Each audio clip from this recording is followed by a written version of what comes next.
Hello everyone, welcome back to my YouTube channel Priya's art and craft. আশা করি তোমরা সকলেই ভালো আছো। আজকের এই ভিডিওতে আমি তোমাদের সাথে এরকম একটা সুন্দর বার্ড হাউস বানানোর ভিডিও শেয়ার করব, যেটা কিন্তু তোমরা যে কেউ বাড়িতে ইজিলি বানাতে পারবে।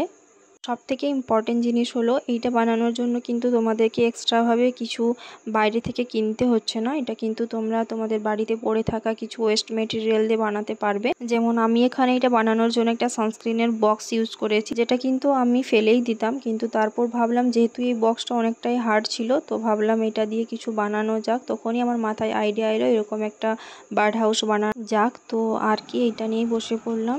তো এটাকে ফার্স্টে এরকম একটা শেপ দিয়ে আমি এটা কাট করে নিয়েছি। তারপর যেহেতু এর সামনের অংশটা আর একটু আমার হার্ড দরকার ছিল, তো আমি কার্ডবোর্ডের কিছু টুকরো নিয়ে এরকম শেপ দিয়ে এটাকে কিন্তু ফেভিকলের সাহায্যে আমি স্টিক করে নিয়েছি। এতে অনেকটাই হার্ড হয়ে গেছিলো। আর এই যে তোমরা দেখতে পাচ্ছ, এটাকে আমি উপরে বসিয়েছি। এটা কিন্তু একটা পার্সেলের সাথে এসেছিলো, তো আমি ওটাকে এখানে ইউজ করে নিয়েছি। আর চারিদিক থেকে ভালোভাবে মাস্কিং টেপ দিয়ে আমি সিকিওর করে নিয়েছি। এরপরে মাঝের একটা পোর্শনে আমি সার্কেল ড্র করে নিয়েছি। তারপর একটা নাইফের সাহায্যে এরকমভাবে একটা সার্কেল আমি কাট করে নিয়েছি। সেটাকেও সাইড থেকে আমি মাস্কিং টেপ দিয়ে এইভাবে সিকিওর করেছি। এতে কিন্তু ফিনিশিংটা ভালোভাবে আসছিল। এরপর যেহেতু এটা একটু গ্লসি ছিল, তো ডিরেক্টলি কিন্তু কালার অ্যাপ্লাই করা যাচ্ছিল না। তো আমি এরকমভাবে টিস্যু পেপার দিয়ে এটাকে গ্লু এবং ওয়াটারের একটা সলিউশন রেডি করে নিয়েছি। তারপরে উপর থেকে ওটাকে অ্যাপ্লাই করে নিয়ে টিস্যু পেপারগুলোকে একের পর এক ভালোভাবে কিন্তু আটকে নিয়েছি। এরপর যখন এটা ড্রাই হলো, তখন কিন্তু এই বক্সটা এমনিতে একটু হার্ড ছিল, কিন্তু এই প্রসেসটা করার পরে আরও একটু হার্ড হয়ে গেছিলো। তো যারা কিন্তু এরকম বক্স ইউজ করছো যেগুলো বেশি হার্ড নয়, তারা কিন্তু যদি এই প্রসেসটা ভালোভাবে করো, তাহলে কিন্তু এই বক্সটা হার্ড হয়ে যাবে। এই যে এখানে আমার বক্সটা ড্রাই হয়ে গেছে। এরপরে কালার করার জন্য ফার্স্টে কিন্তু আমি ক্যামেলের লাইট ব্লু কালারটা ইউজ করছি। আমি কিন্তু এখানে কোনো বেস কোট ইউজ করিনি, ডিরেক্টলি কিন্তু কালার অ্যাপ্লাই করেছি। তোমরা যদি কেউ চাও এখানে গিয়ে হোয়াইট বেস কোট ইউজ করতে পারো, না করলেও কিন্তু এখানে চলবে। এই যে দেখছো, এই কালারটা কিন্তু আমি চারদিকের পুরো বক্সটাতে অ্যাপ্লাই করে নিয়েছি। এরপর যখন এটা ড্রাই হয়ে গেছে, তখন এর উপরের যে পোর্শনটা রয়েছে সেখানে আমি কালার করছি। এখানে আমি একটা রেডিশ ব্রাউন কালার ইউজ করছি, যেটা আমি রেডের সাথে ব্ল্যাক মিক্স করে কালারটা তৈরি করেছি। এটাকেও আমি ভালোভাবে চারিদিকে অ্যাপ্লাই করে নেব। তোমরা কিন্তু চাইলে এখানে ফেভিক্রিলের যে অ্যাক্রিলিক কালার, ওগুলোও কিন্তু ইউজ করতে পারো।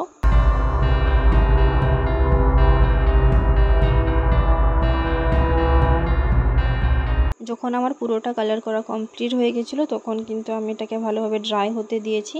তারপর এই যে দেখছো, ফিনিশিংয়ের জন্য আমি ব্ল্যাক অ্যাক্রিলিক কালার এখানে ইউজ করছি এবং বর্ডারগুলোকে আমি আউটলাইন করে নিচ্ছি। আমি এখানে কিন্তু ফেভিক্রিলের অ্যাক্রিলিক কালার থেকে ব্ল্যাক কালারটা ইউজ করছি। আর যে তুলিটা আমি এখানে ইউজ করেছি, 00 যে তুলিটা হয়, সেটা ইউজ করেছি। তো এখানে কিন্তু কালারিং করার পার্টটা আমার কমপ্লিট হয়ে গেছে। এরপরে এরকম একটা কার্ডবোর্ড নিয়েছি। কার্ডবোর্ডটা কিন্তু একটু হার্ড হবে, এরকম একটা কার্ডবোর্ড নেবে। তো এটাতে এবার আমি বার্ডের শেপ ড্র করে ওইরকম একটা শেপ কাট করে নিয়েছি। তারপর এটাতে কালার করার জন্য ফার্স্টে লেমন ইয়েলো কালার নিয়ে এরকম একটা শেপে আমি কালারটা করেছি। তারপরে আমি চারিদিকে গ্রিন কালারটা অ্যাপ্লাই করেছি। এরপরে আরেকটাতে আমি কিন্তু ইয়েলো এবং অরেঞ্জের কম্বিনেশনে কালারটা করেছি।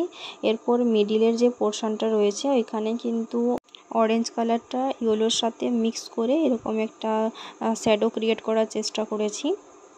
সেমভাবে আমি আগেরটাতেও গ্রিন আর লেমন ইয়েলো কালারটাকে একটু মিক্স করে নিয়ে এরকম একটা শেড দিয়েছি। এরপরে আমি যে ডানার জন্য যে কার্ডবোর্ডটা কাট করে রেখেছিলাম, সেটাতে একটাতে কিন্তু রেড কালার করেছি আর একটাতে গ্রিন কালার করেছি।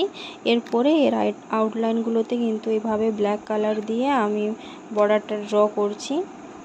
সেমভাবেই কিন্তু আরেকটাতে এইভাবে বর্ডার করে নেব। আর যে ডানারগুলো কাট করেছিলাম, সেগুলোতেও কিন্তু এইভাবে আমি বর্ডার করে নিচ্ছি।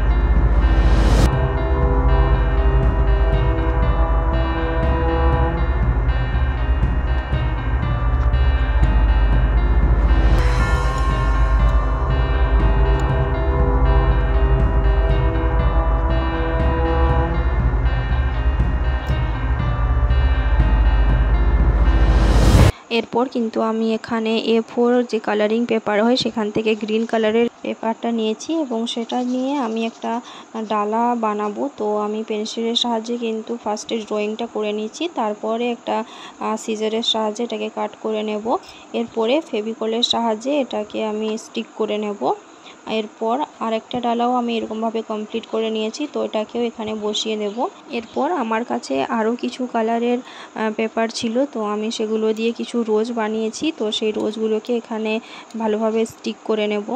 তো এটা কিন্তু আমার প্রায় শেষের দিকে। এরপরে আমি যে পাতাগুলো বানিয়েছি সেগুলোতে কিন্তু এই ব্ল্যাক অ্যাক্রিলিক কালারটা দিয়ে বর্ডারের আউটলাইনটা করে নেব।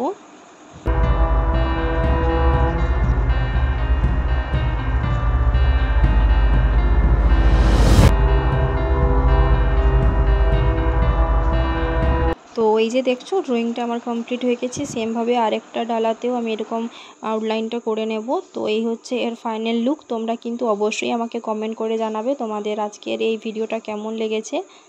যদি তোমাদের ভিডিওটা ভালো লেগে থাকে, এরকম কিন্তু আরও যদি ইউজফুল ভিডিও দেখতে চাও, তাহলে অবশ্যই চ্যানেলটাকে সাবস্ক্রাইব করে দিও। তার সঙ্গে অবশ্যই পাশে থাকা বেল আইকনে প্রেস করতে ভুলবে না। এতে আমি যখনই ভিডিও আপলোড করে দেব তোমাদের কাছে কিন্তু নোটিফিকেশন চলে যাবে। তোমরা যদি আরও অন্য ধরনের কিছু ক্রাফট রিলেটেড ভিডিও দেখতে চাও, তাহলে কিন্তু অবশ্যই আমাকে কমেন্ট করে জানিও। তো দেখা হচ্ছে আবার নেক্সট ভিডিওতে।